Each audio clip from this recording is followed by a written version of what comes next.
Mi abuela, mi mamá eran cantadoras en novena. Sí, como nosotros los velorios, los entierros, todo eso es cantado. Entonces de ahí uno aprende a cantar. Él nunca me quiso, que siempre me tuvo odio. Resulta que los de San Mateo no podían venir aquí, los de León no podían ir a Soacha, etcétera, etcétera. Recuerdo que yo siempre decía que la forma más cruel de morir era morir quemado. Pero uno a escoger el ataúd a su hijo. Eso es tenaz, tenaz. Mi papá cazaba con perro, con flecha, cazaba en el monte, todas clases de animales, mejor dicho.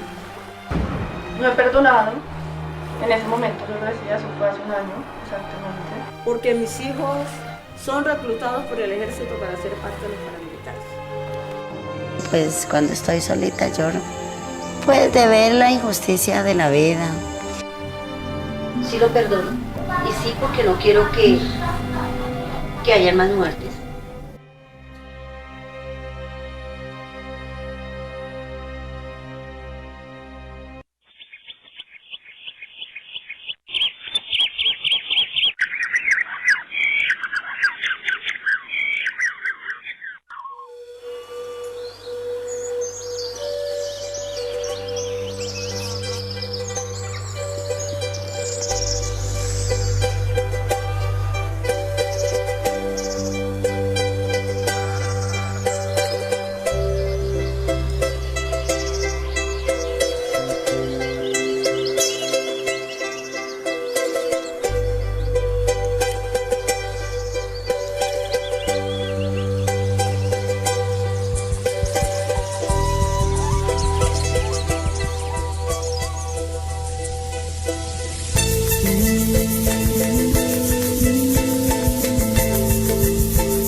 Continuamos con la transmisión del quinto día del sexto Festival Internacional Cine en las Montañas. A continuación tendremos un conversatorio con el equipo directivo de Relatos de Reconciliación, con Carlos Santa y Rubén Monroy. Esta pieza es una investigación y una creación transmedia que recopila los relatos de personas víctimas de violencia en Colombia. Bienvenido, Juan. Cata, buenas noches a todos. Un gusto, Rubén, Carlos, es un gusto que nos acompañen, que estén en el festival. Carlos, de nuevo, como en muchos festivales que nos has acompañado, es un gusto saludarte. Rubén, darte la bienvenida. Y bueno, ya estamos al aire con nuestro público, nuestro quinto día de festival. Comenzamos el día lunes con Jaguar, la voz del territorio. El martes, Amigo de Nadie, de Luis Alberto Restrepo. El miércoles, Cata, estuvimos proyectando El Silencio en el Río. Ayer jueves, Fate Vivir. Fate Vivir, olvidado. Y hoy viernes presentamos Relatos de Reconciliación. Los invitamos también mañana a ver Cuando los hombres se quedan solos, coproducción Bolivia, Colombia, España y Polonia. Y el domingo tenemos Tundama, una película animada boyacense muy interesante, que en estos momentos ha tenido como unos retrasos, está saliendo por medio de Autocines, su lanzamiento. Y terminamos el lunes con la película Artrofia Colombia y Luz, la película de Juan Diego Escobar. Entonces, bueno, un gusto saludarlos, que nos cuenten un poco desde el inicio de dónde sale la idea, cómo es esa recopilación de las historias del conflicto y las historias como que cuenta la película, y cómo es esa creación colectiva de ustedes dos y dentro del equipo de trabajo con el SENA y los chicos que participaron de la película, de la realización, o no sé si podemos hablar de un laboratorio. Sí, un laboratorio, sin duda, Juan y Catalina, muchas gracias. Un placer, muy, muy bella la programación, muy, muy interesante, muy importante. Con las víctimas es tan difícil porque son tantas y que pensar como en una especie de investigación que te lleve a determinarlas se vuelve en cierto sentido aleatorio. Naturalmente te mueves al centro de memoria, que fue lo que hice yo. Ir al centro de memoria histórica y hablar con las personas del centro. Y eso nos llevó a Virgelina Chará, una de las víctimas, que trabajamos con Rubén la animación, prácticamente los dos, es una animación de los dos. Y por Virgelina sacamos como el formato, ¿no? Para nosotros era importante porque no nos interesaba solo el hecho de victimización, sino preguntarnos si con la cámara se puede conocer, en este caso conocer a una persona, quién era, qué perdió, no solamente la noticia, digamos, de prensa y el hecho doloroso, sino también cómo lo estaba trabajando. De ahí el título de la película, que es también un deseo, ¿no? Relatos de reconciliación. Sí, la reconciliación tal vez entendida como un proceso, pero bueno, eso es otro tema. De ahí salió Rubén hace el puente con el SENA y reunimos el grupo de jóvenes, mostramos lo que tenemos de Virgelina, del sistema. Un día lindo, el 28 de octubre, ¿se acuerda, profe? Sí, total, el día de la animación, una maravilla. Y entonces estos chicos se emocionan y Rubén tiene la brillante idea de decir, hombre, pues sí podíamos seguir con la investigación en el centro de memoria, pero preguntémonos si ustedes pueden hacer una entrevista a alguna víctima, sin saber muy bien qué iba a pasar también. Y las víctimas estaban ahí, mira, todos conocían víctimas, victimarios, estaban esparcidos en la sociedad. Entonces trajeron esos documentos, que fueron reveladores también, porque hay víctimas que han trabajado sobre sus procesos y, digamos, son víctimas que están justamente vinculadas a los centros de memoria o a alguna ONG. Esto en general era gente de la calle, ¿me entiendes? Gente que incluso ni creía que fuera propiamente víctima, que a su manera había, digámoslo así, como pasado la hoja, ¿no?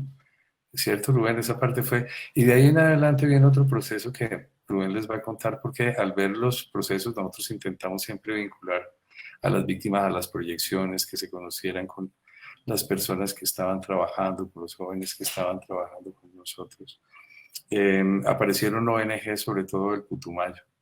Entonces ahí ya hay otro tipo de trabajo. Fíjate que son tres maneras de encontrar a las víctimas. Una por el lado de la investigación histórica, otra por el mismo trabajo de campo documental y otra ya dirigida específicamente, que era por donde queríamos seguir. Desgraciadamente no se pudo, ya como sectores de víctimas específicas, ya no esta paleta donde todas las ideologías pues están manchadas, sus manos de sangre, todos. Ahí no hay excusa y no hay manera de señalarse, no hay cómo tirarse piedras, más bien que las abandonen. Y el trabajo específico en el Putumayo, que ese lo manejó Rubén. Cuéntanos de eso, Rubén. Yo creo que sí, como dice Carlos, hubo tres momentos, tres etapas de entender relatos. Sí, la primera fue como pues entender qué queríamos globalmente con Virgelina Chará. Digamos que Carlos ahí marcó como toda la pauta de cómo manejar, digamos, la parte de la animación. La segunda parte, como lo dijo, fue pues esa esa búsqueda entre nosotros de quién tenemos al lado, de con quién vivimos, quién está al lado de nosotros, quién trabaja con nosotros, le ha pasado algo a esa persona. Y la tercera parte fue, pues, yo fui a bastantes ONGs a tocar la puerta con este proyecto, a decirle, pues aquí hay un grupo, acá hay un colectivo de animadores, de artistas, que intentan poner un poquito su voz de lo que piensan acerca de este conflicto, acerca de la violencia. Y ahí varias ONGs, sobre todo cabe nombrarlas porque nos ayudaron muchísimo, la ONG Minga y el Círculo de Estudios Culturales, nos acercaron a varias personas que querían hacer parte de este proceso. Nosotros fuimos con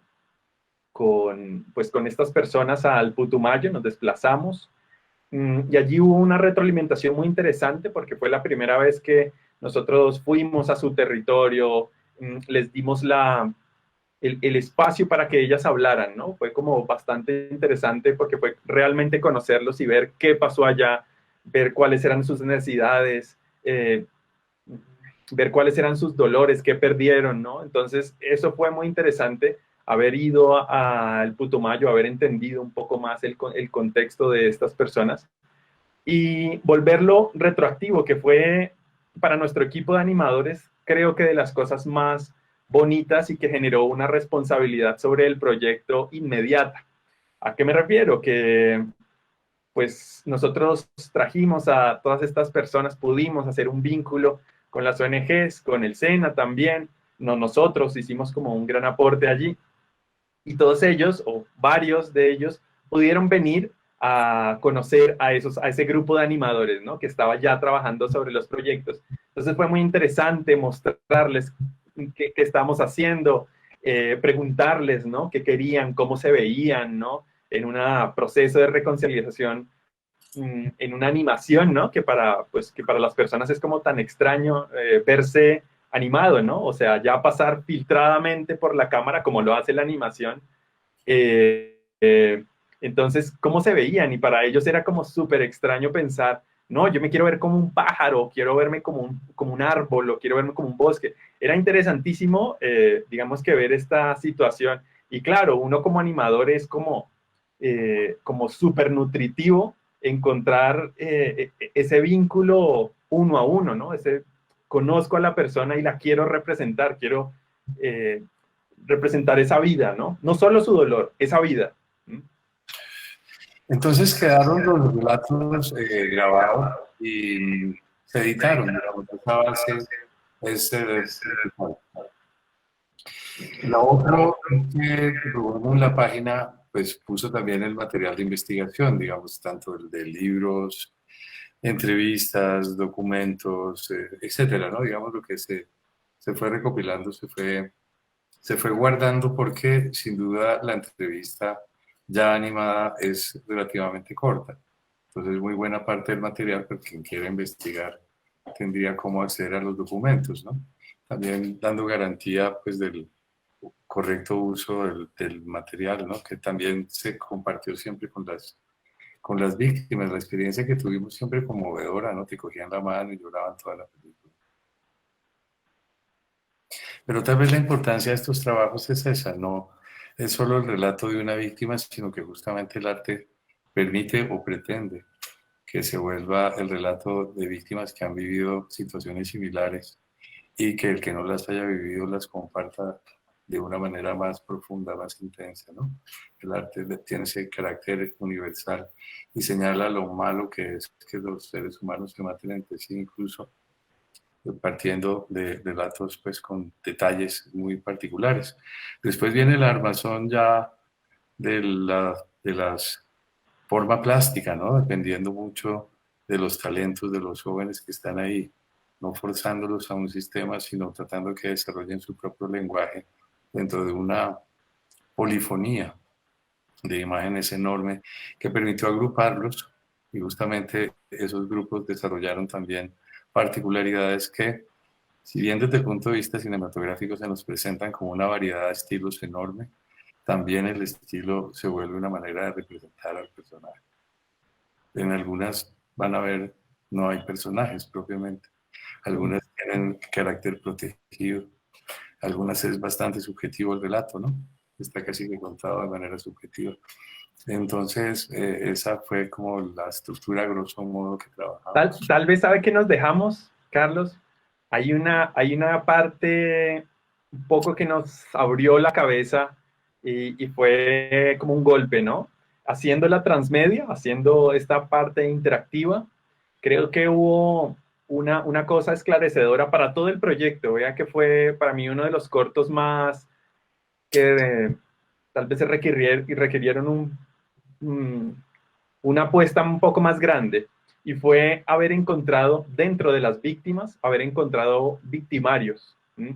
Gente que tuvo Sí. la lógica en su vida, llegó a la violencia desde la otra vía, ¿no? Porque a veces aquí, tal vez en relatos de reconciliación, todos pensamos que todas las entrevistas van a ser de víctimas, y digamos, no pasó. Pasó que habían personas que también habían sufrido violencia, pero también la habían ejercido. Y entonces esto fue como, hombre, no la podemos dejar por fuera. Es la otra parte de lo que ensambla la reconciliación. Usted no puede pensar en una reconciliación sin pensar en los dos bandos, sin pensar en los dos grupos. Tal vez en la actualidad, ahorita hablando un poco antes con Carlos, pensamos eso, en una polarización extrema que no permite tal vez llegar a unos acuerdos, por lo menos a un entendimiento de la humanidad, ¿no? Que sea como lo mínimo, la mínima. Entonces, para mí, el victimario nos abrió un gran espacio de pensamiento y de realmente como abrir otras áreas, que fueron los talleres de paz que nos inventamos. Nos inventamos como unos talleres de paz en los que estuvo involucrada la Universidad Javeriana, Bellas Artes allá en Cali con Carlos, La Truca también nos ayudó como en esa parte. Íbamos y hablábamos de estos procesos, ¿no? Entonces, sí teníamos las víctimas tal, y les poníamos los ejemplos a los chicos, y después les decíamos, pero no vamos a trabajar con una víctima, vamos a trabajar con un victimario. Claro, inmediatamente uno como artista escucha esa violencia un poco tan cruda, y es súper complicada de descifrarla gráficamente, ¿no? De entenderla, de ponerte de este lado, ahora del otro lado, y trabajar en pro de una reconciliación. Entonces ese pedazo creo que está muy, se ve mucho en la parte transmedia, en la parte interactiva del largometraje, pero pues nosotros lo sacamos, creo que eso fue bastante lindo, con un gran grupo de animadores, no solo de animadores, de personas que estaban ahí como creyendo en el proyecto. La pena de Caterina y Juan Francisco es que en realidad tenemos ya material para otros dos largometrajes, uno con los victimarios y otro con los demás, y alcanzamos a hacer 90 minutos. Tenemos 2 ediciones, una de 1 hora y 7 o 9, no recuerdo. 7, sí. Y otra de 1 y 27. Por eso, porque queda... Les quería hacer una pregunta, Dim. Ayer hablamos con Oscar Ruiz Navia y bueno, hablamos también creo que con Carlos Triviño, cómo tratar estos temas que hablan de la violencia, del conflicto como en Colombia, y bueno, podemos empezar a parar desde ahí. Es muy interesante lo que ustedes nos cuentan, que a veces las víctimas no saben que son víctimas, ¿no? Nos acostumbramos a andar en un mundo, en un país donde todo el tiempo pasan muchas cosas y se vuelve uno, va perdiendo como la sensibilidad. Entonces, nos parece muy interesante cómo tratar estos temas, como la responsabilidad que toca tener, y les queríamos preguntar cómo fue vincular a los victimarios, a las víctimas en el proceso de trabajo. Lo hablábamos con El silencio en el río, una película que habla también del conflicto, y cómo lograron ellos hacerlos parte del detrás de cámaras, de la ejecución de la película, y por medio de eso las víctimas lograban también, si se quiere decir, una catarsis, o encontraban como también un poco de radioescucha, o podían tener como una sonoridad de ser parte del equipo y participar, como que logran encontrar como su calma, su tranquilidad también a través de participar de la película y de ser escuchados en primera mano, y no solo retratados, sino hacer parte de la película en el detrás de cámaras o en la construcción. Sí, habíamos hecho el ensayo de trabajar con Prometeo, que tiene jóvenes guerrilleros y paramilitares, porque son víctimas y victimarios al tiempo, fueron reclutados a la fuerza, muchas veces de niños, de ese grupo en particular. Pero muy difícil por cosas de seguridad, de institucionalidad. El que nos llegó el caso fue misterioso por lo que dice Rubén. Fue grabado como víctima y sí había sido una mujer víctima de violencia en su casa, de violencia familiar. Y se había ido de su casa. Entonces, la primera parte del relato ya habla como víctima de esas situaciones familiares. Pero después cuenta cómo se mete a las AUC y cuenta pues cómo operaban, etc.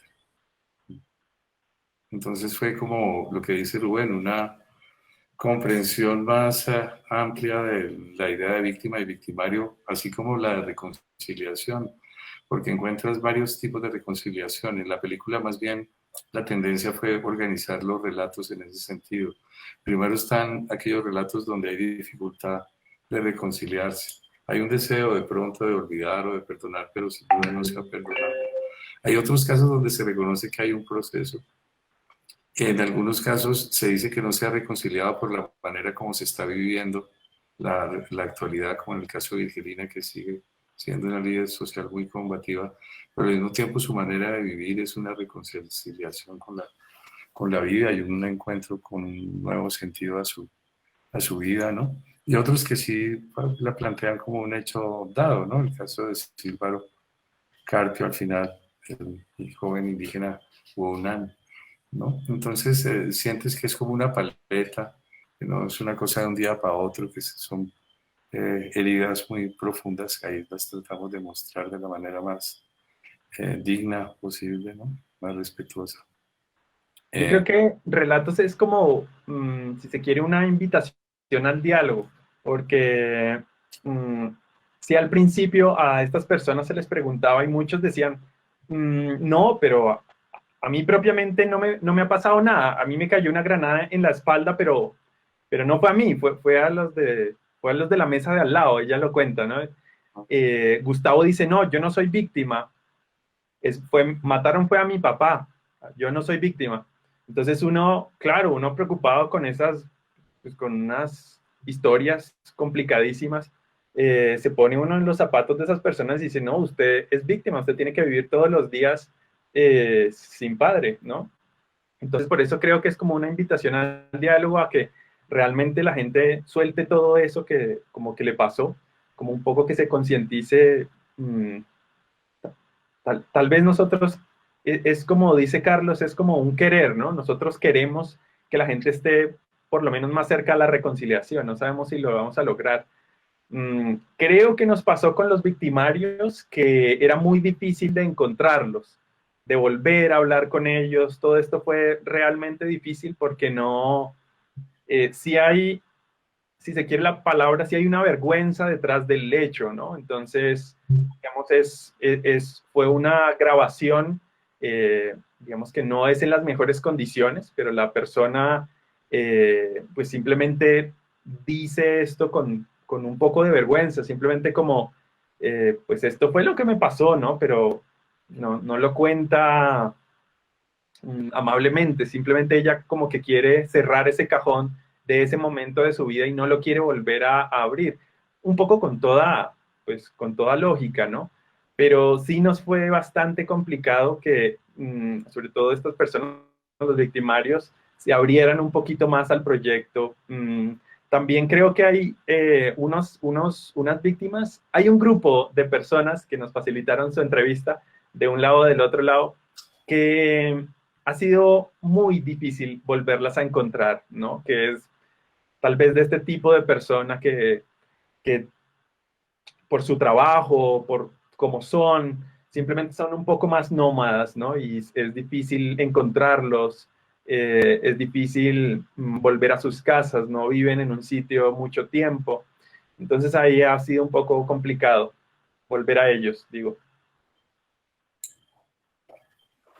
Bueno, yo quisiera preguntarles dos cosas. Lo primero es, ¿por qué se decidieron a que fuera una propuesta en animación? ¿Por qué animar relatos de reconciliación? Y segundo es, ¿cómo elegían qué animar? O sea, si decidieron animar toda la parte de la entrevista o solamente un fragmento o por qué darle ciertos protagonismo o características a ciertos elementos que ellos nombraban en sus relatos.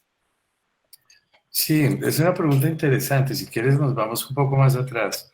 En el documental animado, pues somos animadores, ¿no? El lenguaje, pues, es el que nos compete.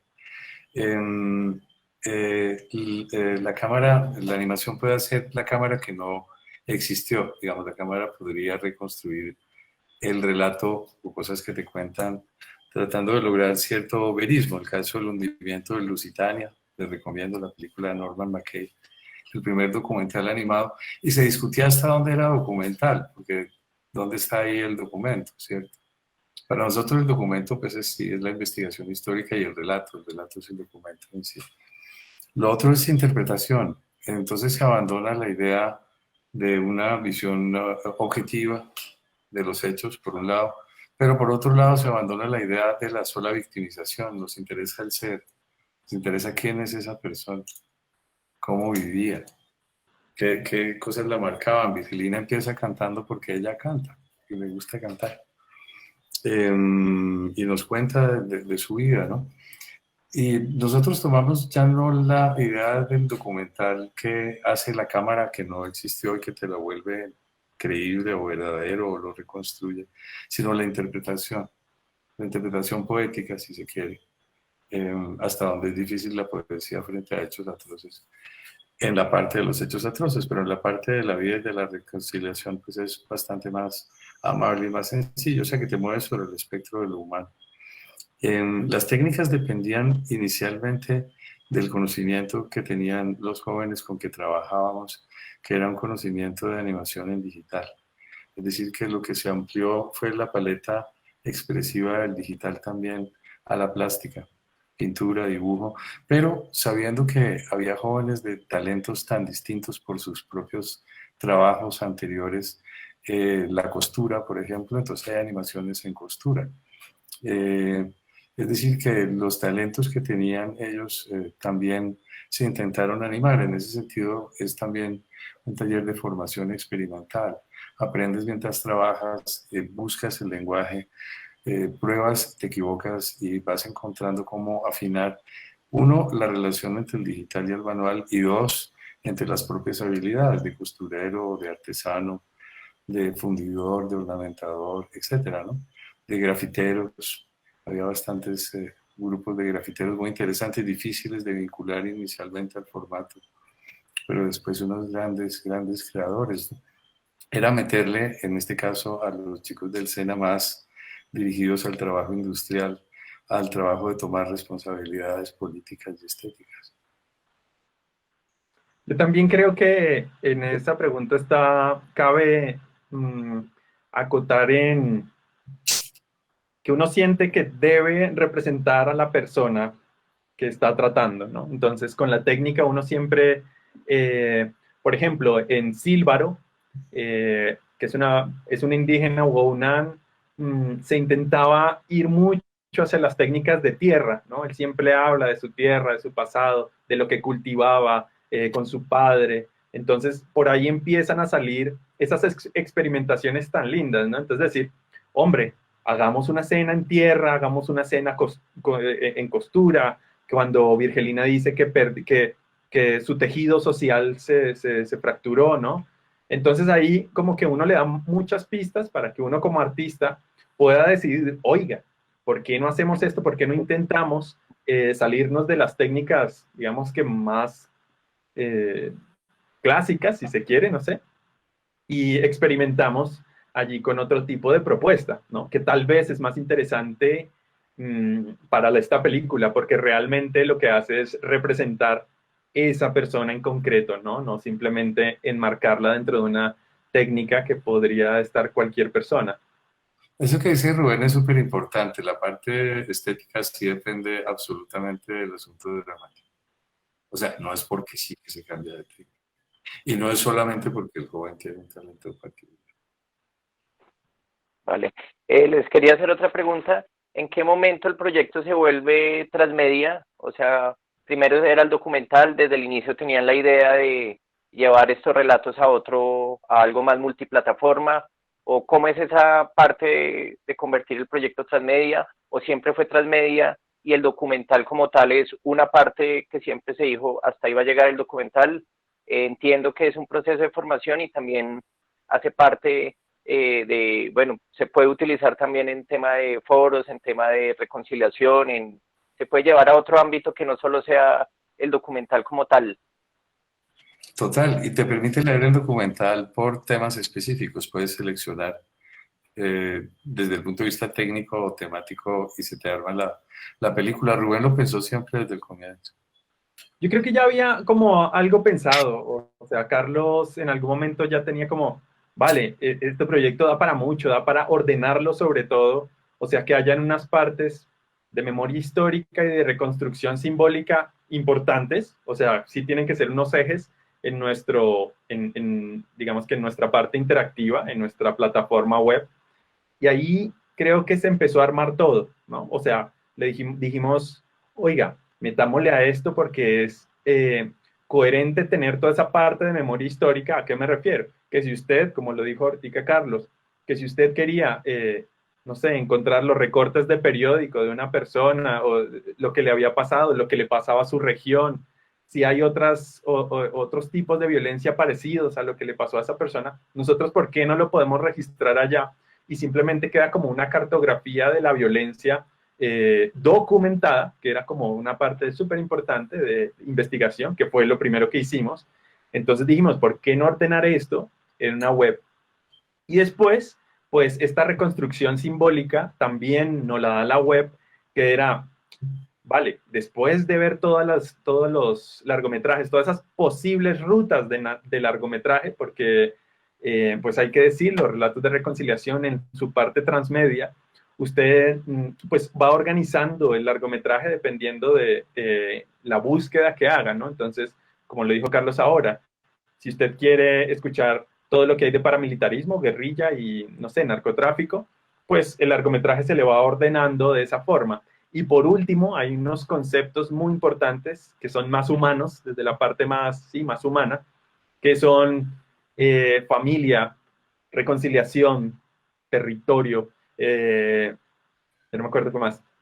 Pues básicamente para que nos diga o para que nos cuente si nosotros queremos una parte, escuchar una parte, la parte más humana. Entonces, ¿será que yo quiero escuchar todo lo que habla la gente de familia?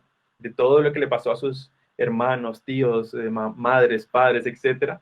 ¿O será que uno quiere escuchar si las personas se reconciliaron o no, ¿no? Entonces, no sé, los del paramilitarismo, ¿se reconciliaron o no se reconciliaron? Los de la guerrilla, ¿se reconciliaron o no se reconciliaron? O sea, usted puede ir cada vez que entra relatos de reconciliación, armar un guión diferente de su largometraje. Y después de toda esa lógica, hay una parte que es de comentar, de hacer comentarios. Lo que pasa es que después de darle muchísimas vueltas con Juan Camilo González, un gran amigo que fue el programador de la web de Relatos de Reconciliación. No solo programador, sino pues yo gran animador, sí, persona. Y ahí intentamos pensar en que encerrar tal vez la parte de que la gente pueda encontrar un espacio, así sea mínimo, de la revictimización. Y entonces decidimos quitar todo eso y dijimos, oiga, sigamos con esta lógica de apostar artísticamente a la reconciliación. Y entonces de ahí salió que podemos dibujar, podemos hacer esos fotogramas de esos pájaros conjuntamente y subirlos pues a las redes sociales, ¿no? Entonces, si pues varias personas dibujan esos fotogramas, son 8 fotogramas de cada pájaro, eso es lo que vamos a compartir en Relatos de Reconciliación. Y digamos que era una idea como de, vale, comparte, comenta, pero a través de lo que puedas hacer artísticamente. Y creo que fue una de las cosas como bellas de la página web. Sí. muy interesante porque no trasciende mucho más a solo la película por la película, sino ya interviene, genera una interacción con el público, con los asistentes. Me confirman si estoy mal, la gente puede encontrar toda la información en la página www.relatosdereconciliacion.com. Nos confirman ahorita cuál es el enlace Sí. para seguir. Sí, de relatosdereconciliacion.com. Por ahora tenemos el streaming, está con clave, está cerrado, porque estamos en un proceso de nacionalización de la película, entonces no, por ahora, desafortunadamente, no la tenemos al aire, pues, para todas las personas. Vale, les quería hacer otra pregunta, ya te doy paso, Cata. ¿Cómo es esa alianza con el SENA? ¿Cómo surgió esa alianza? ¿Fue construido bajo el mismo proceso o estaba pensado que iba a ser parte de un laboratorio, de una creación, que se le iba a dar la oportunidad a chicos que por medio de su formación también hicieran parte y generaran de pronto una reflexión en torno a los relatos de reconciliación? ¿O cómo es esa alianza con el SENA y cómo la importancia de empoderar a estos chicos en la realización de la película?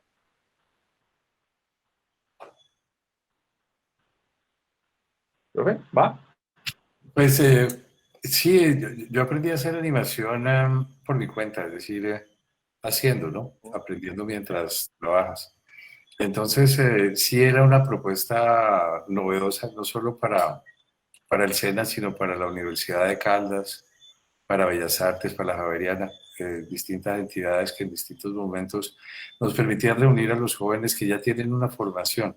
En este caso en particular del SENA era chévere porque estaban en el proceso de graduarse y había muchos jóvenes que no habían podido graduarse porque no podían hacer la pasantía.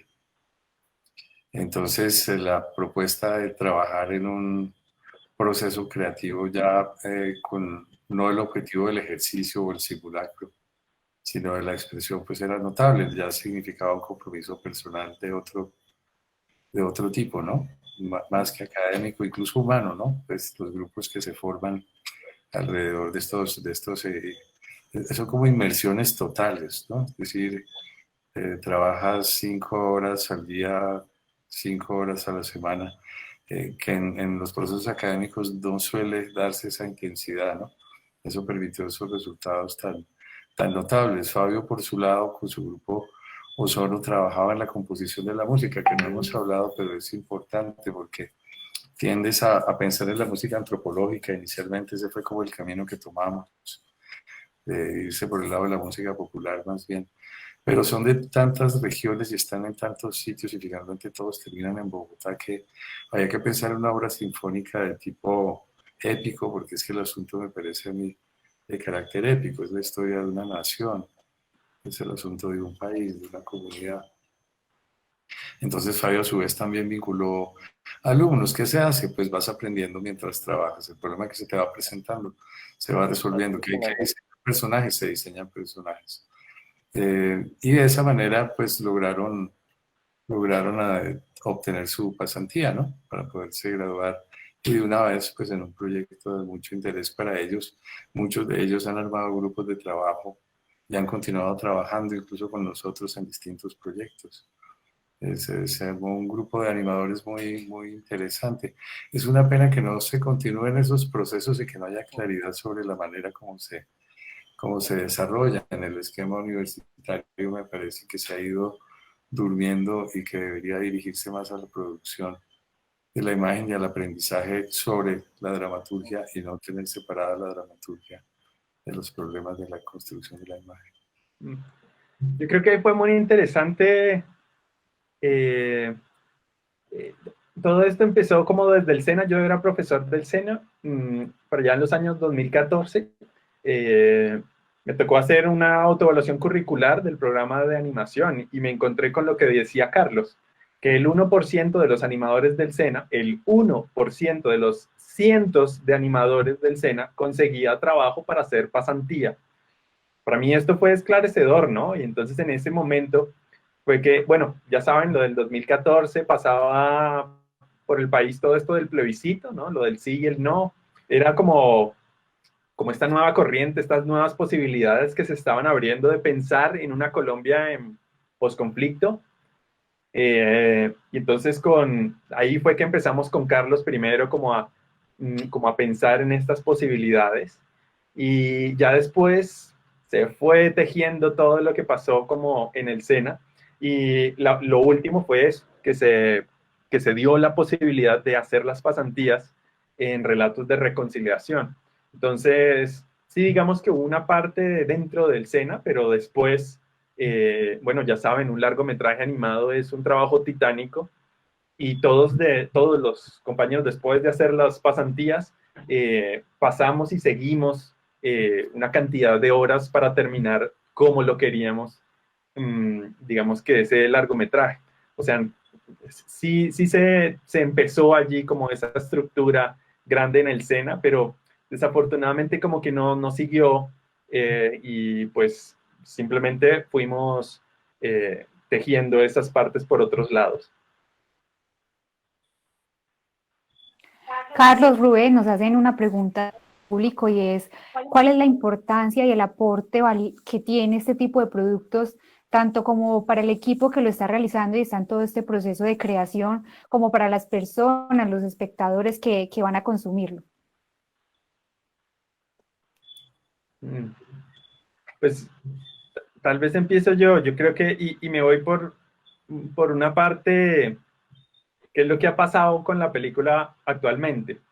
La película ha ido al Festival de Cuba, ha estado nominado a mejor, ha estado finalista en los premios Quirino de mejor largometraje iberoamericano de animación, ha ido a el Pin-Off en Argentina, ha ido a Anima Córdoba, ha ido al Pixelatel, ha ido a una serie de eventos de una importancia para la animación grandísima. Y a veces uno como que se queda asombrado que en todos los países hay una acogida hacia la película, inclusive hacia las técnicas que te dicen, oye, pero estas técnicas muéstrame más, ¿no? Quiero saber que no todo es animación industrial en el mundo, cuéntame más de esto. Y en todo lado como que se le intenta dar como una visibilidad bastante grande. Y siento que aquí en Colombia es como, va muy lento, creo, va todo, pues la hemos mostrado en un par de eventos, tal vez, pero siento que se queda corto, ¿no? Eventos con la orquesta. Sí, hemos, pues en Caldas, en el Festival de la Imagen, y aquí en Bogotá, en la Biblioteca Virgilio Barco, hicimos 2 presentaciones con la orquesta en directo de largometraje, o sea, entender que este proyecto es la construcción de mucha gente, ¿no? O sea, de muchas facultades de la Universidad Nacional, aquí en Bogotá, de la Universidad de Caldas, en cabeza de Fabio Fuentes, de la composición. Creo que ha sido un colectivo gigante, ¿no? Que ha querido apostar y por lo menos poner ahí su voz. Y eso creo que es súper importante destacarlo. Sí, ya teórico la importancia de memoria histórica, digamos, es un aporte a la memoria histórica del país, a la reconciliación hasta donde pues el arte pues logra eso, no sé qué tanto, pero ahí está, ¿no? Yo creo que por el lado de memoria histórica y por el lado de la dignificación del dolor ajeno, darle la importancia que se merece a las vidas humanas. De reconocer, se pudiera hacer sobre todo si una película, sería magnífico. Pero si se logró con estas representar el dolor de muchos y que ese patrón, que esa maravilla que logra el arte, ojalá esto lo sea, de volverlo particular universal y de hablar ya no del dolor de una comunidad, sino que logre representar el dolor de la humanidad también. Me parecería que se habría logrado algo. Por supuesto, para lograr eso, la consecuencia o el proceso paralelo, digamos, es las relaciones que se formaron de amistad entre los jóvenes, entre nosotros, el desarrollo de las capacidades de investigación, de sensibilización frente a los entornos, ¿no? La gran lección que siempre es observar la realidad, que es el deber, pues, de todo artista antes de crear, ¿no? Yo creo que ahí es donde están los valores más grandes, ¿no? Tal vez con el tiempo se pueda ver más reflejada el planteamiento de una tendencia, es decir, que es probable que todas estas animaciones de animadores generen escuela. Y de hecho, pues Colombia ya es un país con una, digámoslo así, una fuerte personalidad en la forma de enfrentar y expresar la animación, ¿no? Muy bien reconocible en el mundo. Eso ya por el lado de la animación más bien y de la forma plástica. Hay algo que a mí en particular me ha conmovido mucho y es que cuando haces animación experimental, como los temas suelen ser abstractos, hay un cierto temor del público a decir que si le gusta o no la película, le parece que no la ha entendido tal vez lo suficiente o que no sabe pues de esas técnicas de pintura y de grabado y de dibujo tan sofisticados, con temas más bien sofisticados. En este caso, el hecho de que el relato sea tan claro hace que la animación, es decir, sus técnicas sean apreciadas con mucha facilidad. Eso ha sido muy gratificante.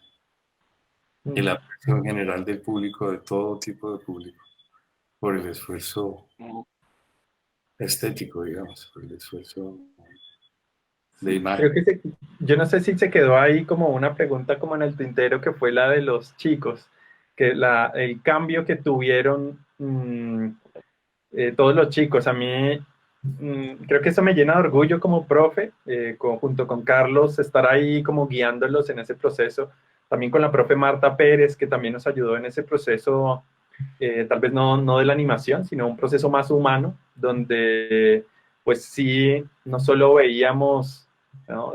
Digamos, no hablábamos de fotogramas, sino hablábamos de qué pasa y cuál es el trasfondo de todas estas historias. Entonces creo que como colectivo el crecimiento humano fue bastante interesante porque todos realmente se pusieron en esa labor, ¿no? En esa tarea titánica de entender digamos que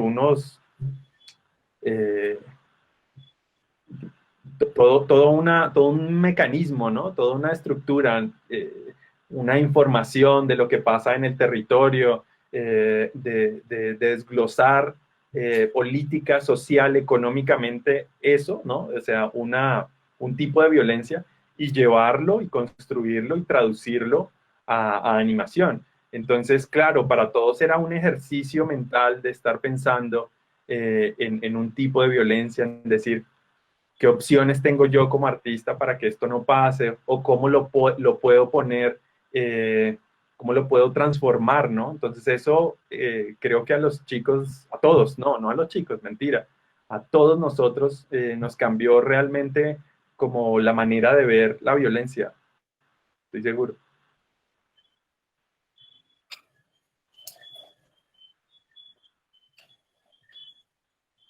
Vale, les queríamos preguntar también por el tema de la música, ya que lo tocamos, el tema de la banda sonora, la alianza con la Universidad de Caldas, con la Banda Sinfónica de Bogotá. Obviamente le da un valor agregado, termina o construye junto con la imagen como toda esta gran película, pero cuéntenos un poco de la sonoridad de la película y de la música, si se pensó siempre que iba a ser por el lado sinfónico, como toda esta mezcla también, lo que nos contaban al principio. Un país tan biodiverso como este, muy difícil también como tener todos los sonidos de las regiones en una sola pieza, o bueno, por decir.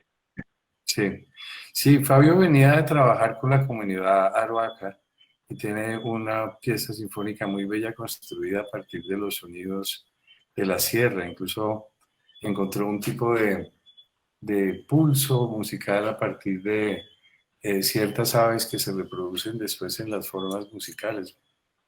Un trabajo importante. Él tiene un grupo que se llama Ozono, de experimentación, igual que el que armamos en el CENE, que tengo ahorita en Bellas Artes, en Cali, para justamente desarrollar películas. Entonces es una escuela de composición.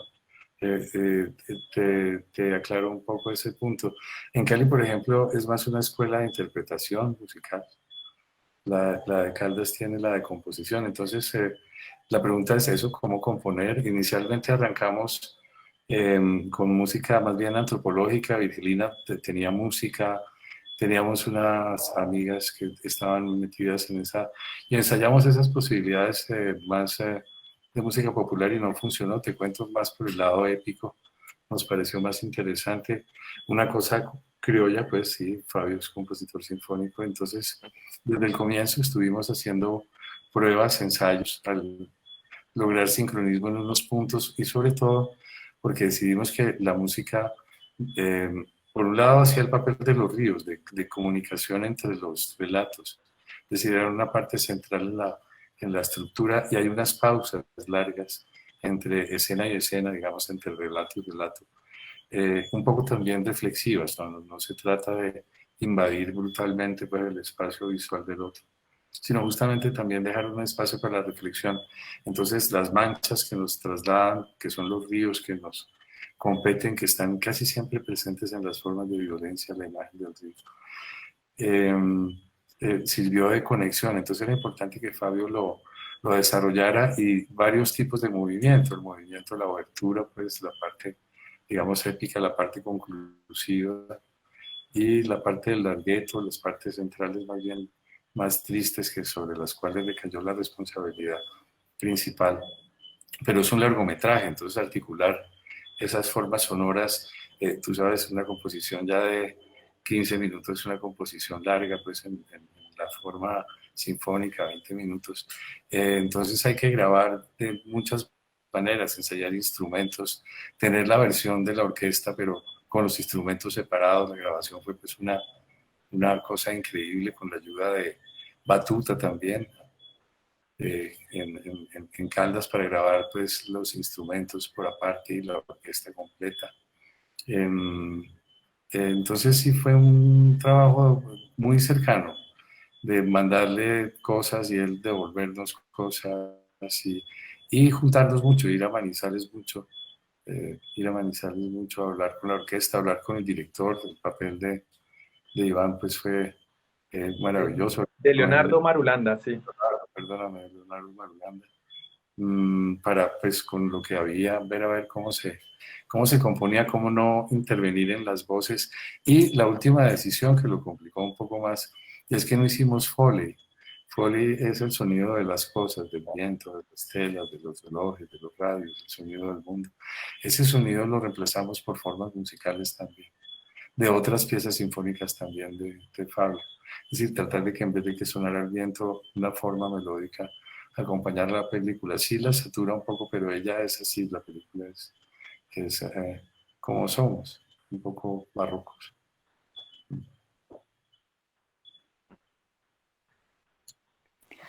Bueno, Rubén y Carlos, muchas gracias por este espacio, por compartirnos todo el proceso y las enseñanzas que les dejó este documental Transmedia.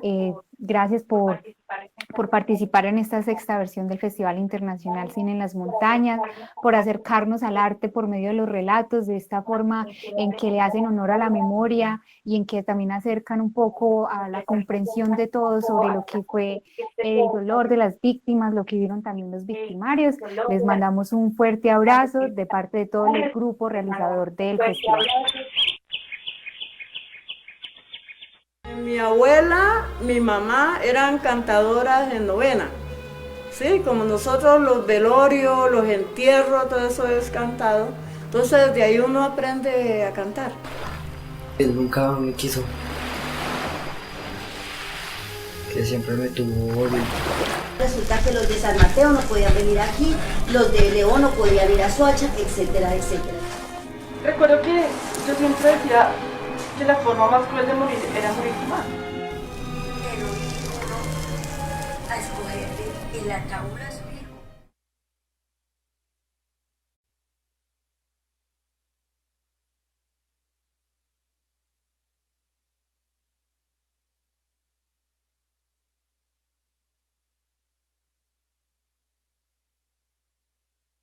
Nuestra competencia en nuestro quinto día.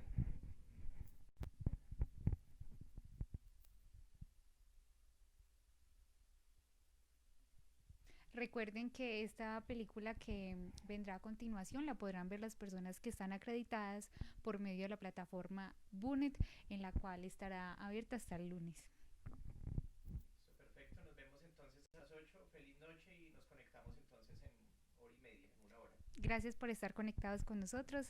Hasta entonces.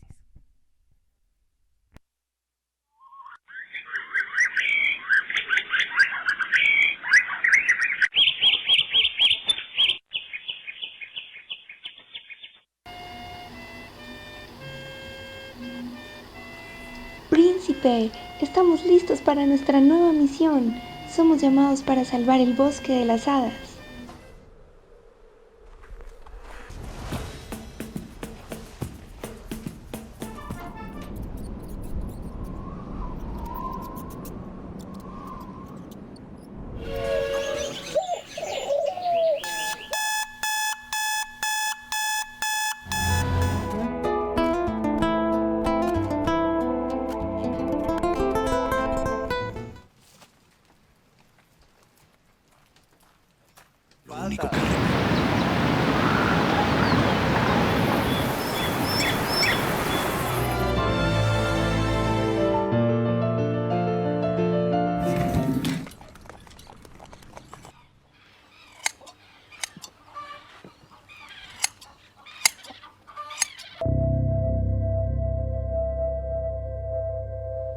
Querida mamá, cuánto te extraño.